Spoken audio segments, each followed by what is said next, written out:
வாழ்க வையகம், வாழ்க வளமுடன். அனைவருக்கும் வணக்கம்.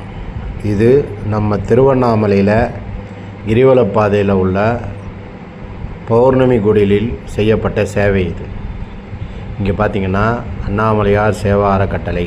நேராக பாருங்கள், போர்டு பாருங்கள். இது கிரிவலப்பாதையில் எங்கே இருக்குதுன்னு கிரிவலம் வரவங்களுக்கு கண்டிப்பாக தெரியும்.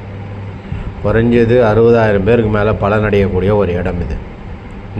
இந்த இடத்துல கிரிவலம் நடந்து வராங்க பார்த்தீங்களா, அவங்களுக்கு மூட்டு வலி இருக்கும். ஆயில் கொடுக்குறோம் பார்த்தீங்களா, அந்த மூட்டு வலிக்கு ஆயிலு, மூட்டு வலிக்கு தைலம், மூட்டு வலிக்கு சூப்பு, மூட்டு வலிக்கு பத்து, குடிக்கிறதுக்கு மினரல் வாட்டர், இது போன்ற சேவைகள்லாம் இங்கே செய்கிறோம்.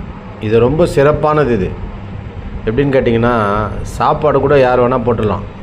ஆனால் மூலிகைகளை ரெடி பண்ணி அவங்களுக்கு டேஸ்ட்டாக குடிக்கிற மாதிரி கொடுக்குறது சாதாரண விஷயம் இல்லை.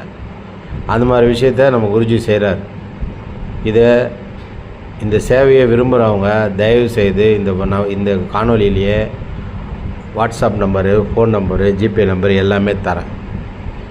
நீங்கள் உங்களால் முடிஞ்ச உதவியை, தண்ணி கேன் போடுறதுக்கு மாதம் 30,000 ரூபா ஆகுது, விறகு 20,000 ரூபா ஆகுது, சாமான் வாடகை, இடத்தோட வாடகை, கரண்ட்டு பில்லு, மூலிகைகள் வாங்கிறது, இஞ்சி பூண்டு தக்காளி வெங்காயம் போன்ற கொத்தமல்லி புதினா வாங்கிறது, இது போல் எந்த செலவுக்கோ ஒரு செலவுக்கு வள்ளல் பெருமானார் கூற்றுப்படி அடுத்தவங்களுடைய பிரச்சனையை தீர்த்து வச்சோம்னா நம்ம பிரச்சனை தானாக தீரும். ஜீவகாருண்யமே மோட்ச வெட்டின் திறவுகோல். ஆகவே உங்களுக்கு தயவு இருந்து, அன்பு இருந்தால் செய்யுங்க. நன்றி, வாழ்க.